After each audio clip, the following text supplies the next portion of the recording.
네, 6일 지방선거 투표가 현재 순조롭게 진행이 되고 있습니다. 투표율이 4년 전 지방선거와 비교했을 때 낮게 나오고 있는데요. 이런 가운데 여야 모두 마지막까지 지지층의 투표를 독려하고 있습니다. 네, 이번 지방선거 판세를 오늘 두 분의 전문가 모시고 이야기 나눠보겠습니다. 네. 신성범 전 의원, 배종호 세한대 교수 두 분 나오셨습니다. 두 분 안녕하세요. 네, 안녕하세요. 예, 두 분 투표하셨죠? 그렇습니다. 예. 자, 투표율을 좀 짚어봐야 될 텐데요. 현재 시각이 오후 4시 43분을 지나고 있고요. 방금 전에 김빅토 아나운서가 저희가 짚어드린 대로 오후 4시 기준 집계된 투표율을 보면 전국 투표율이 45.5%입니다. 사전 투표율이 반영된 숫자인데 과거 지방선거와 비교했을 때 좀 다소 낮기 때문에 이 투표율이 좀 낮지 않을까 예상도 나오고 있는 상황인데 일단 두 분께 오늘 투표에 어떻게 나올지 제가 좀 여쭤보겠습니다. 먼저 신 의원께서 어떻게 좀 예상하시는 최종 투표율 들어보겠습니다. 그러니까 말이 지금 보니까 45.4라고 그러잖아요. 그러면 예. 이를 2시 지금이 4시 반인가요? 네, 곧 1시간 5시가 반 되죠. 남고 그 이후에 1시간 동안 10시 반부터 확진자 투표가 한다고 한들 제가 볼 때 관건은 오히려 50%를 넘을 수 있느냐가 관건을 넘을 수 보여주고 있겠느냐? 제 느낌으로는 넘어봐야 51% 또는 52%대 아닐까 이렇게 되면은 예. 지방선거의 역대 최저 투표율 다시 말하면 2014년 8년 전에 56%였는데 거기는 턱없이 못 미칠 것 같다. 제 예상으로는 51% 넘을까? 52% 정도 될까? 저는 그런 생각이 들었어요. 50일 정도 네네. 예상하셨고 우리 배 교수님께서 어떻게 예상하고 계십니까? 일단 선관위에서도요 50% 초반대를 예상을 하고 있거든요. 네. 저도 비슷하게 볼 수밖에 없는 상황인데 다소 좀 의아한 그런 이제 결과가 나왔어요. 예. 왜냐하면은 이번 지방선거 사전 투표율이 역대 최고치를 나왔지 않습니까?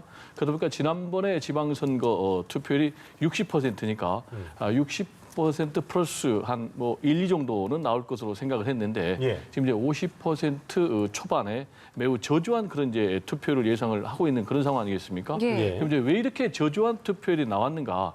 역시 이제 연령별로는 일단 60대 이상은 좀 안정적으로 투표를 하거든요. 그래서 그분들은 좀 안정적으로 투표에 참여했을 것 같고 2030 젊은 층들이 좀 투표에 참여하지 좀 아는 그런 결과가 나온 것이 아닌가 이렇게 생각이 되고요. 예. 두 번째로는 역시 이제 좀 민주당 지지층에서 대선 패배에 대한 그런 실망감 그런 것 때문에 좀 참여가 저조한 것이 아닌가 이렇게 생각이 되고요. 세 번째로는 역시 이제 대선하고 좀 달라가지고요. 예. 영남과 호남 같은 경우는 이번에 결과가 뻔하다 이렇게 이제 예상이 되니까 예. 그렇게 되면 이제 투표 동인이 좀 떨어지는 거죠. 투표 효능감이 떨어지니까 그러다 보니까 이제 영남과 호남에서 투표율이 좀 저조하다 보니까 전국적으로도 역시 저조하면서 더 투표율을 끌어내리고 있는 것이 아닌가 이렇게 분석이 됩니다. 예, 신 의원님께서는 이 투표율이 저조한 이유 어디서 좀 꼽으실 수 있으실까요? 첫째는 뭐랄까 지난번 며칠 전에 사전 투표할 때 그걸 20.6%라고 해서 예.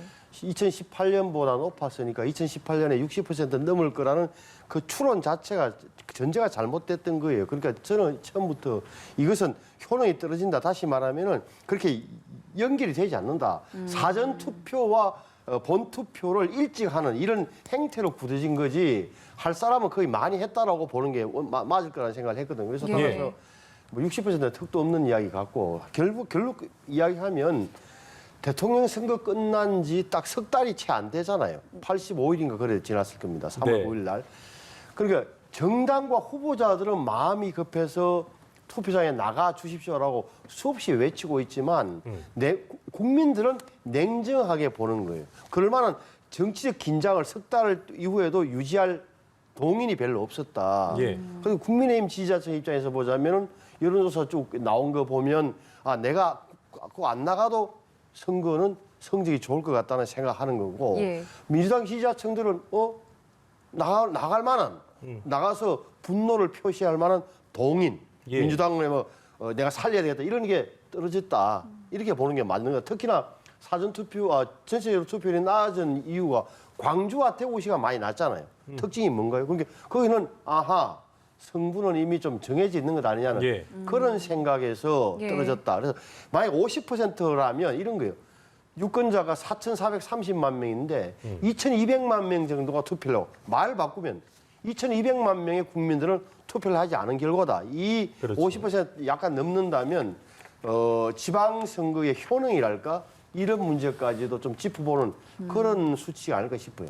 이게 굉장히 큰 선거잖아요. 그런데 이제 의외로 단순한 분석이 좀 제가 봤는데 메인 이벤트인 대선이 이제 먼저 있었고 그 이후에 이제 치러지다 보니까 어떻게 보면 좀 뭔가 좀 이게 그 분위기가 좀 반감된 것이 아닌가 이런 분석도 있더라고요. 어떻게 보셨어요, 그 부분? 역시 이제 계속해서 얘기하고 있는데 가장 중요한 것은 투표를 하려면 투표 동인이 높아야 그렇죠. 되는 거예요. 근데 투표 동의는 이제 한마디로 또 자기의 정치 효능감. 그러니까 대선 같은 경우는 지난번에 77%였거든요. 그렇죠. 이 투표를 보면 대선이 가장 높고, 예. 그 다음에 이제 국회의원 총선거고, 그 다음에 이제 지방선거거든요. 그럼 이제 대선이 왜 그러면 가장 높으냐?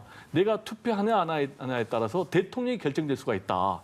대통령이 결정이 되면 정권이 왔다 갔다 한다. 그럼 이제 그게 내 삶에 가장 영향을 많이 미친다라는 이제 정치적 효능감이 크기 때문에 이 대선의 투표율이 그렇게 높을 수밖에 없고요. 그럼 이제 이번 지방선거 같은 경우는 이제 50% 초반 보니까 지난번에 2006년도에 51%까지 떨어졌단 말이에요. 그랬었죠. 그러다가 쭉 60%까지 올라왔는데 이번에 이제 50% 초반으로 예상되는 이런 저조한 투표를 보이는 것은 역시 이제 아까 말씀드린 대로 기본적으로 지방선거는 좀 투표에 대한 효능감이 좀 떨어진다고 봐야 돼요. 그런데 특히 더더욱 중요한 것은 영남과 호남이 다시 상당히 좀 지역주의 색깔이 좀 강해지면서 예. 승패가 뻔한 그런 결과를 치다 보니까 이렇게 낮은 저조한 투표율이 보이고 있는 것 아닌가. 그렇지만 좀 상대적으로 이른바 대선 주자들이 나왔던 지금 이제 국회의원 보궐선거죠. 예. 뭐 이재명 후보가 나왔던 인천 계양을이라든지 예. 그리고 안철수 후보가 나온 이제 성남 분당갑 이런 부분이 높은 이유는 역시 투표의 효능감이 높은 상대적으로 그런 지역이기 때문에 예. 높은 것이 아닌가 이렇게 분석이 됩니다. 예. 그 앵커가 뭐 김앵커가 말씀하신 부분이 중요한 요소예요. 대중 심리적으로 본다면 말씀하신 대로 대통령 선거는 큰 게임이고 엄청난 많은 에너지와 나도 그 중에 하나라는 생각을 하게 되지만 그렇습니다. 석 달 동안에 그도 말씀 석 달 동안에 석 달도 안 돼 치러진 이 지방선거만큼은 제가 유권자 한 사람으로서 정치적 그 긴장도를 유지할 수가 없는 거예요. 그래서 정당과 후보만 마음이 급했지 유권자 입장에서는 게임 관찰하듯이 경기를 보듯이 보고 있는 이런 지점이다. 그래서 저는 뭐 50%를 참 이 대목을 어떻게 해석해야 될지 앞으로 정치학자들이나 정치 평론을 하시는 분들에게 좀 연구를 해야 될 지점이 저는 온다고 봐요. 51%는 50% 이렇게. 근데 예. 원론적인 측면에서 좀 우려 사항을 좀 얘기를 하자 보면은 내 실제 삶에 가장 영향을 미치는 선거는 또 오히려 풀뿌리 지방자치 선거거든요. 그렇죠. 실제로 내가 살고 있는 그 지역의 밀접하게 기초자치단체장 다 있으니까요. 그렇습니다. 누가 예. 하느냐? 예를 들면 뭐 회전 교차로를 두냐 안 두느냐에 그렇죠. 따라서 뭐 교통사고의 예방도 되고 흐름도 막을 예. 수가 있고 또 뭐 방과 뭐 교실 문제라든지 또는 뭐 경로당 문제라든지 이런 내 삶의 직접적인 문제와 직결되는 그런 선거이기 때문에 좀 유권자들이 이 부분에 대해서 더욱더 좀 관심을 가져야 되는 것 아닌가 이렇게 생각이 되고요. 그리고 보니까 예산 대비 쭉 이 투표 한 장의 가치를 해보니까 한 3,600만 원 정도 된다. 그런 계산이 나왔단 말이에요. 그래서 그 투표의 값어치를 좀 인식을 하고 예. 좀 앞으로는 더욱더 높은 투표율, 네. 그래서 대선에 좀 버금가는 그런 투표율을 좀 네. 보여줬으면 하는 바람입니다. 알겠습니다. 지역별 투표율 양상을 좀 봐야 될 텐데요. 현재까지 투표율이 가장 높은 지역 전남 지역이고요. 아까 54%를 넘겼었는데 가장 또 낮은 곳은 또 같은 지역인데 광주가 33.6%여서 좀 이게 좀 사실 뭐 지역별로 차이가 있겠습니다만 같은 호남권인데 이 차이가 나는 건 신현님 어떻게 보셨어요? 어떤 의미라고 봐야 됩니까? 전남은 그래도 김영로 현 도지사와 이정현 전 의원, 전 한나라 대표 예. 이런 분 나라 이 게임 자체가 그다음에 농촌 지역도 가려 되는 건데 광주 같은 경우는 뭐라 그럴까 좀 한쪽으로 너무 기울어다 보니까 결국 광주 시민들이 크게 관심을 기울일 여유나 이게 없었다고 보는 거고 기울어져 있다, 이미? 기울어져 있다고 보는 거고 그러니까 오히려 이런 데면서 유심히 봐야 될 게 4,100명을 뽑는 선거에 무투표 당선자가 509명입니다. 509명의 상당 부분이 아시는 대로 국민의힘의 대구 경북 지역, 민주당의 광주 전남 지역에 다 몰려 있어요. 그러니까 예. 그만큼 유권자 입장에서 보면 이미 경기가 정해진 결론에 더 나가서 힘을 더 보탤 이유도 없고 차이를 발견할 이유도 별로 없는 저는 그 탓이 크다고 봅니다. 예. 배 교수님께서는 좀 눈에 띄는 그 지역별 투표율 보신 부분 좀 있습니까? 예. 그러니까 이제 뭐 가장 저조한 지역이 대구하고 광주 아니겠습니까? 예. 이건 뭐 계속해서 나오고 있는 얘기지만은 워낙 승부가 뻔한 뻔하다. 그런 지역이기 때문에 대구 같은 경우도 뭐 홍준표 전 대선 주자가 대구시장 후보로 출마했지 않습니까? 뭐 결론은 버킹엄이다라는 이제 그런 판단 때문에 역시 이제 저조한 것 아닌가 이렇게 생각이 되고요. 또 상대적으로 아까 제가 뭐 이미 말씀을 드렸지만 조금 높은 지역은 대선 주자들에 대한 그런 관심도 때문에 관심도. 상대적으로 높은 것이 아닌가 이렇게 분석이 됩니다. 예. 예. 자, 그럼 저희가 이번에는 세대별 투표율에 대해서 이야기를 좀 나눠보면 예. 이번 선거에서는 40대 표심이 어디로 갈 것이냐에도 역시 주목을 하고 있습니다. 이 40대 투표율을 주목하는 이유가 어떤 거라고 보세요? 40대가 대한민국 진보 세력의 버팀목이다. 진보 세력의 어떻게 보면 가장 완강한 층이다. 40대가 굉장히 독특한 체제고 그 증명이 여러 차례 됐잖아요. 어떻게 됐습니까? 첫째는 조국 사태 때, 그다음에 이런 거 계속 여론조사 때마다 40대만큼은 독보적으로 민주당을 지지한다. 그 연유가 어디 있느냐? 이 대목은 사실은 정치학이나 사회학자들이 탐구해야 될 대목인데 제가 눈길을 좀 유심히 본 대목 이런 1970년대생들인데 예. 이분들은 학교 다닐 때는 뭐 정교조 교사 선생님 밑에서 교육을 받았을 그런 세대라는 거죠. 하나. 두 번째는 사회에 나올 때쯤 97년에 IMF 사태 다시 말하면은 이른바 신자유주의의 그런 암묵한 현실을 보면서 뭐라 그럴까 이렇게 저항의식을 키운 건 아닌가.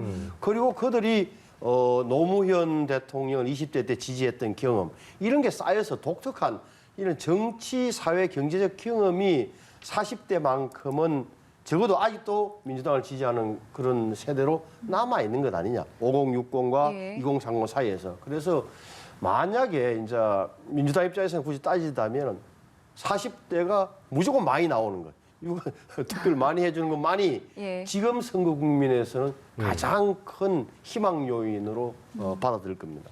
근데 이제 우리가 좀 봐야 될 포인트는요. 예. 40대의 투표율도 중요하지만은 60대 이상의 투표율도 함께 봐야 되는 예. 거예요. 이 40대하고 60대는 각각 40대는 민주 진보 진영의 핵심 지지층이고 60대 이상은 이제 보수층의 핵심 지지층 아니겠습니까? 예. 그래서 이 양쪽의 투표율이 결국은 선거 결과에 직접적인 영향을 미칠 수밖에 없고 지난번 이제 대선 때를 보니까 지금 이제 40대 같은 경우 연령별 구성 분포를 보면은 한 전체 연령이 한 18% 정도 구성을 하고 있거든요. 그런데 지난번 대선의 평균 투표율이 77%. 예. 그런데 40대가 한 70%간 넘은 그런 투표율을 보였거든요. 근데 대선 결과가 어떻게 됐습니까? 0.7%포인트 격차로 끝났단 말이에요. 근데 40대는 60% 이상이 이재명 전 대선 후보를 지지했거든요. 그래서 이 40대가 예. 평균 투표율에 가까운 그런 투표율을 보였다면은 대선 결과가 뒤집어지는 이제 그런 결과가 나왔겠죠. 그럼 이제 60대 이상 같은 경우는 전체 연령 구성이 한 30%를 차지하고 있거든요. 이분들 같은 경우는 보니까 지난번 대선 때 뭐 거의 80% 육박할 정도로 윤석열 후보에게 투표를 했단 말이에요. 네. 그런데 이분들 같은 경우 지금 보니까 투표 참여율이 거의 뭐 한 70, 80% 되는 거예요. 그래서 이번에 지방선거 때도 제가 볼 때는 뭐 70%를 안정적으로 넘을 것 같은데 예. 그러면은 이제 결과가 40대가 민주당의 핵심 지지층이고 60대 이상이 국민의힘의 핵심 지지층인데 40대 이상의 투표 참여율은 저조하고 60대 이상의 투표 참여율이 과거와 똑같이 높은 투표를 보인다면은 예. 결과적으로 좀 민주당보다는 국민의힘에 우세한 그런 결과가 나오지 않을까 이렇게 예상이 됩니다. 예.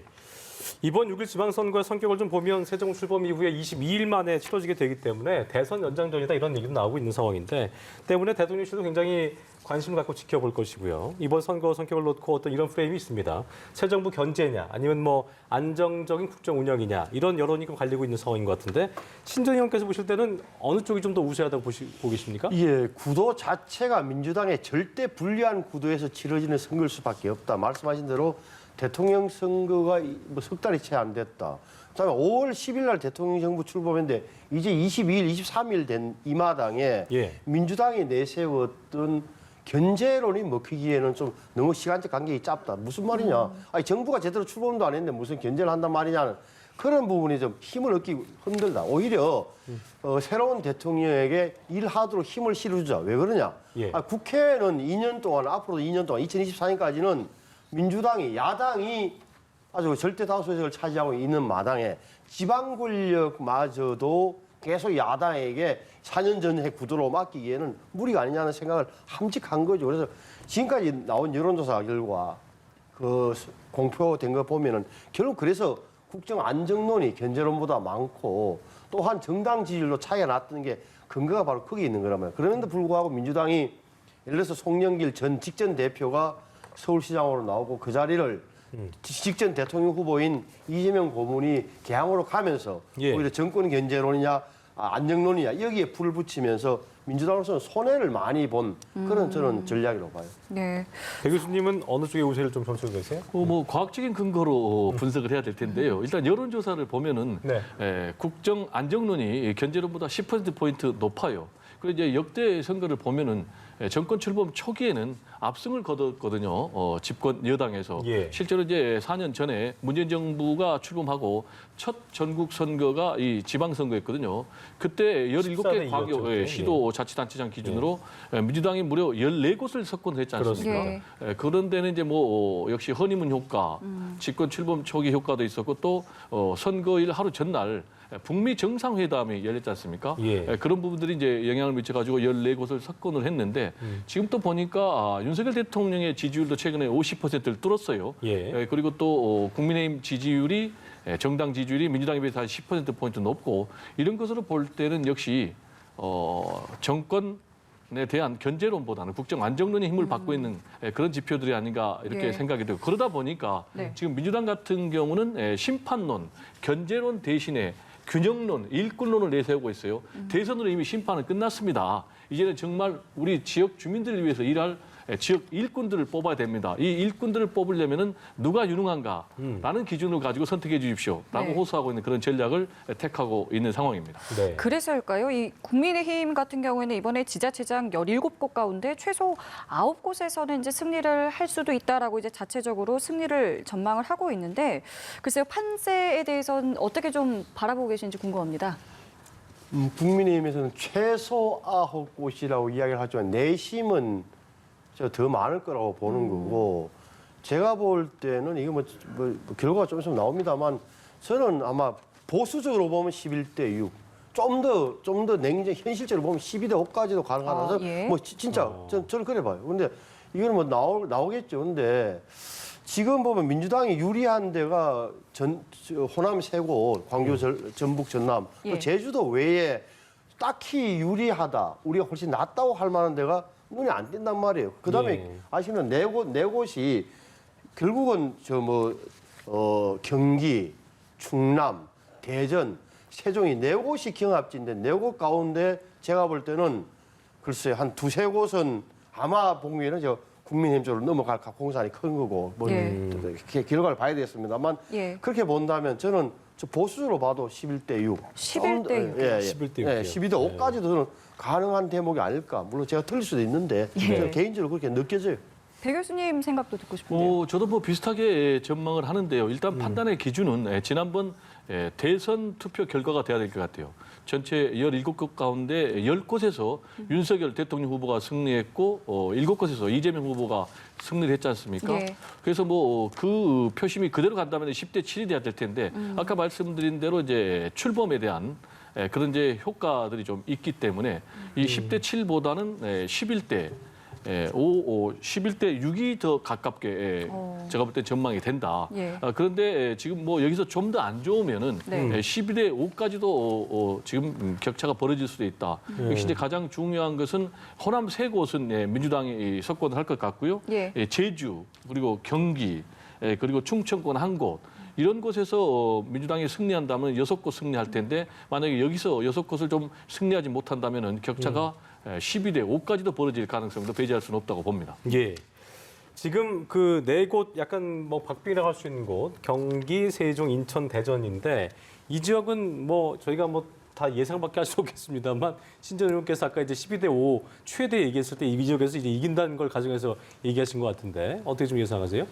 그러니까 이 가장 힘든 데가 제가 볼 때 예측하기 힘든 데가 대전하고 오히려 저는 경기는 뭐 다 아시는 대로 이거는 후보들도 100표, 200표 차이로 이기고 질 것 같다는 이야기를 할 정도로 현장에서 느끼는 팽팽함이 이제 유지되는 것 같고 예. 경기는 예외로 치고 제가 볼 때 오히려 대전하고 세종이 좀 결과가 일반적인 여론조사와 흐름과는 좀 다른 흐름도 있다는 이야기 제가 들은 바가 있기 때문에 예. 어쩔지 모르겠어요. 사실은 그래서 충청권 그중에서 대전 세종이 오히려 글쎄 일반적으로 나온 여론조사와 다른 결과가 나올지 있지 않을까 그래서 그게 오히려 좀 관찰을 많이 해봐야 되겠다는 생각이 대전과 드는데, 세종. 예. 배 교수님은 어떻게 좀 보고 계세요? 저는 뭐 충청도는요 워낙 혼전이니까 그건 뭐 뚜껑을 열어봐야 되겠고 예. 경기도는 정말로 초박빙의 접전인데 저는 경기도는 좀 과감하게 예상을 하고 싶어요. 어느 쪽으로 예상을 하고 저는 계시죠? 김은혜 후보보다는 김동연 후보가 이길 가능성이 높다. 예. 그 이유는 이제 크게 세 가지인데요.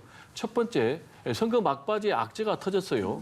아시겠지만 이제 김은혜 후보 같은 경우 이제 재산 신고 관련해서 그렇죠. 전체 재산이 이제 신고했다고 214억인데 16억을 이제 과소 신고했다라고 이의제기에 대해서 선관위가 이걸 받아들였단 말이에요. 그래가지고 투표일 당일날 모든 투표에서 다 공고문을 게재를 했단 말이에요. 그럼 이제 여기서 왜 이거를 과소 신고했을까라는 이제 그런 문제도 있지만은 이 사건이 터지면서 김은혜 후보의 재산이 214억이나 된단 말이야.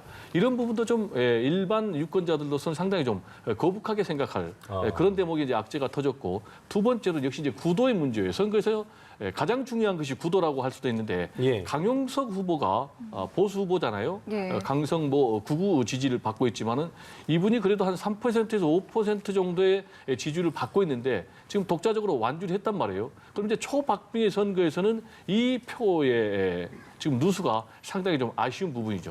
그리고 아까 말씀드렸듯이 전반적으로 국정안정론이 한 10%포인트 우세, 그리고 국민의힘의 지지율이 민주당에 비해서 한 10% 우세를 보이고 있는데 비해서 지금 경기도지사 선거제는 초박빙이란 말이에요. 이 얘기는 뭘 의미하느냐. 역시 김동연 후보가 인물 경쟁력, 개인기로 그런 격차를 뒤집었다라는 얘기이기 때문에 지난번 대선 결과를 보면은 이재명 후보가 경기도지사 선거에서는 경기도에서는 5%포인트 앞섰거든요. 그래서 이 네 가지를 종합해 볼 때는 김동연 후보가 더 승산이 있는 게임이 아닌가 이렇게 조심스럽게 전망을 해봅니다. 예. 자, 그 결과는 뭐 뭐 오늘 뚜껑은 열어봐야 되겠죠. 그렇죠. 열어봐야겠죠. 지켜봐야 될 것 그렇습니다. 같고요. 그 선거 막판에 참 여러 가지 변수들이 좀 나왔습니다. 뭐 그렇습니다. 손실 보전금 지원도 있고요. 또 김포공항 이전 문제도 나왔고요. 글쎄요, 교수님께서는 뭐 어떤 것들이 좀 막판에 변수로 좀 작용을 했을 거라고 보시는지요? 정말 예. 예. 위원님께서. 죄송합니다. 우선 손실보상금은 여야가 모두 큰 방어를 잘하는 국민이 크다. 다시 말하면 국민들이 볼 때도 어차피 지방선거 전에는 추경이 집행될 것이라는 것은 상식적으로 알고 계셨던 거죠. 그럼에도 불구하고 굳이 따지자면 누구 공이냐? 그래도 여당인 국민의힘에게 좀 더 무게가 실린 건 사실이에요. 물론 야당도 협조를 한 것은 맞지만 두 번째는 저 인천공항 문제는 유심히 봐야 될 대목이 오히려 무슨 이것은 저런 철도와 공항 이런 거는 아시는 대로 SOC 엄청난 국책 사업이어서 타당성 조사도 하고 해야 될 사안임이 국민들이 상식적으로 알고 있는데 뜬금없이 나왔다. 물론 거기엔 표 계산이 깔려 있는 거죠. 인천 계양과 경기 강하와 뭐랄까 저 인천 계양 뭐 서울 강서 다 묶어서 한번 이렇게 던져 놓으면 김포공항을 밀어내고 없애고 거기에다가 20만의 신도시를 만들면은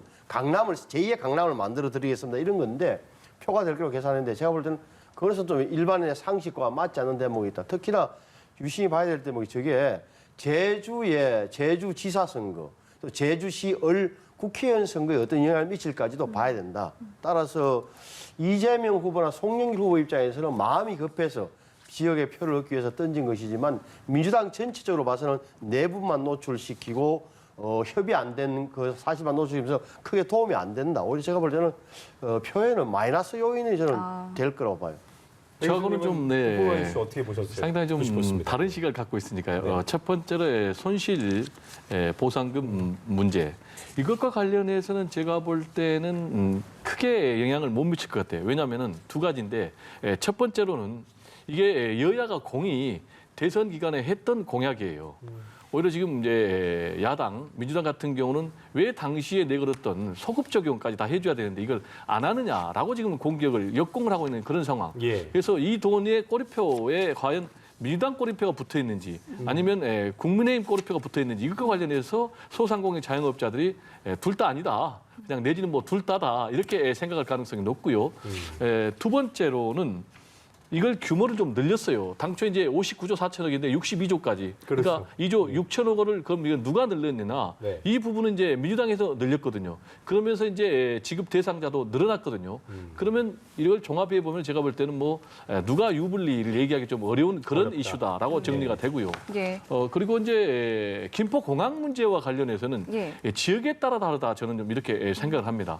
이재명, 송영길 후보가 이제 공통 공약으로 같이 냈는데 나름대로 표 계산하지 않았겠습니까? 손해 날 그런 공약을 하지는 않았다고 보고 그러면은 이 부분과 관련해서 일단 당장 김포 주민들은 찬성이죠. 왜냐하면 김포 공항이 있으니까 소음이 발생하죠. 그리고 고도 제한을 받죠. 그런데 여기에다가 뭐 대규모 20만 채의 주택단지가 들어선다면 도시 발전되니까 당연히 좀 기대감을 가질 수밖에 없고요. 그리고 두 번째로 인천 계양을 같은 경우는 인접 지역이거든요. 그리고 김포공항의 또 일부 땅이 인천 계양에 속하는 그런 곳이기 때문에 역시 이곳 주민들도 김포 주민들과 같은 반응을 긍정적인 반응을 보일 것이고요. 예. 그리고 또 인천시장 선거에도 이 부분이 저는 호재면 호재지 악재는 아니라고 보고요. 그래요. 경기도 선거에도 저는 플러스 요인이 더 크다고 봅니다. 그 이유는 이게 이제 경기도 서부 지역까지 일대를 다 하는 이제 그런 발전 프로젝트거든요. 그러면 이제 경기도 서부 상대적으로 좀 발전에 대해서 좀 소외감을 갖고 있는 이런 분들은 여기에 대해서 긍정적인 평가를 한다면은 초박빙의 선거전에서 좀 유리하다. 다만 제주도 같은 경우는 예. 그렇죠. 좀 마이너스 여행에 좀 효과. 영향을 미칠 수 있다는 그 우려가 있었죠. 그렇죠. 여기에 또 직접적인 이해관계가 없는 뭐 충청도 지역에서는 예. 좀 마이너스 효과가 더 크지 않을까. 뭐 부산도 이렇게. 얘기했었고요. 네. 부산 뭐 부산 같은 경우는 이제 아무래도 승패가 어느 정도 정리가 된 있었습니다. 그런 지역이니까요. 예. 그러면은 아까 지금 말씀하신 것처럼 계양을 지역에는 이것이 그래도 어느 정도 이제 플러스 요인으로 작용할 거라고 하셨는데 가장 글쎄요 오늘 이제 주목되는 인물이죠. 이재명 후보가 과연 국회에 입성을 할 것이냐 여기에 대해서는 어떤 의견 갖고 계세요? 저는 뭐 이재명 후보가 이길 가능성이 훨씬 높다고 높다. 봅니다. 그 이유는요. 마지막에 지금 방금 우리가 나눴던 이 이슈, 예. 김포 공항을 이전하는 이 문제가 예. 인천 계양을에는 호재예요. 왜냐 주민들의 수건 사업이니까. 예. 동시에 지금 이재명의 정체성을 놓고 철새냐 아니면은 큰 일꾼이냐라는 이제 두 가지 프레임이 서로 맞붙었거든요. 예. 근데 이런 거대 지역 개발 공약을 내세움으로 인해서 봐라. 제가 큰 일꾼입니다. 라는 이제 그런 이미지를 좀 강조할 수 있다라고 보고요. 또 이제 하나의 근거를 좀 추가하다 보면은 지난번에 사전 투표를 보면은 전국의 지방선거 평균 투표율보다 인천 계양을이 한 4%포인트 정도 높았거든요. 예. 이 얘기는 결국은 이재명에 대한 관심이 나타난 거다. 응직 투표가 아니라 지지 투표자들의 참여한 것이도 저는 보고요. 또 왜냐하면은 여기는 이제 전통적인 민주당 강세 지역입니다. 아시겠지만 송영길 후보가 내리 5번이나 했고요. 예. 지난번 대선에서 한 8%포인트 정도 이재명 후보가 이긴 전통적인 그런 지역이기 때문에 지금도 보니까 지금까지 다른 지역에 비해서 인천 계양을이 좀 투표율이 높은 곳으로 나타났다고요. 그러면 이것도 이재명 후보에게는 좀 유리한 그런 신호가 아닌가 생각이 됩니다. 예. 총괄선대위원장이었는데도 불구하고 어쨌든 계양을의 끝까지 집중한 걸로 좀 전해지고 있어서 사실 뭐 이런 얘기도 있어요. 계양을 승리해도 책임론이 나올 가능성이 있다는 얘기도 있기 때문에 우리 신정 의원께서 어떻게 보셨는지 좀 들어보고 싶네요. 네. 그러니까 이재명 국회의원이 탄생한다 칩시다. 자, 이재명 당선. 그래 본들 예를 들어서 보십시오. 그러면 전체적으로 지방선거의 성적이 좋고 이재명 후보까지 당선된다면 이재명 후보로서는 날개를 단 격이겠지만 성적이 안 좋을 게 이제 뻔히 보이는 이 상황에서 혼자 배지를 달았다. 국회의원이 됐다. 그 표 차이 얼마나 날 것 같습니까? 표 차이도 얼마 안 난다. 무명의 윤영선 후보에게 잡힐 뻔했다. 겨우 살아남았다. 이렇게 되면 정치적 위상이 추락하는 거고 배지 어떻게 국회의원 당선된 게 체면치레 한 것밖에 안 되는 거예요. 저래 되면 지금 민주당의 내부 사정을 잘 들여다보면 대통령 선거가 24만 표, 0.7% 차이라는 데서 하나도 못 벗어난 거예요. 대선 평가마저 6.1 지방선거 이후로 미룬 측면이 있는 거예요. 예. 그 체제가 바로 지금 윤호중, 박지원 체제, 한시적 체제란 말이에요.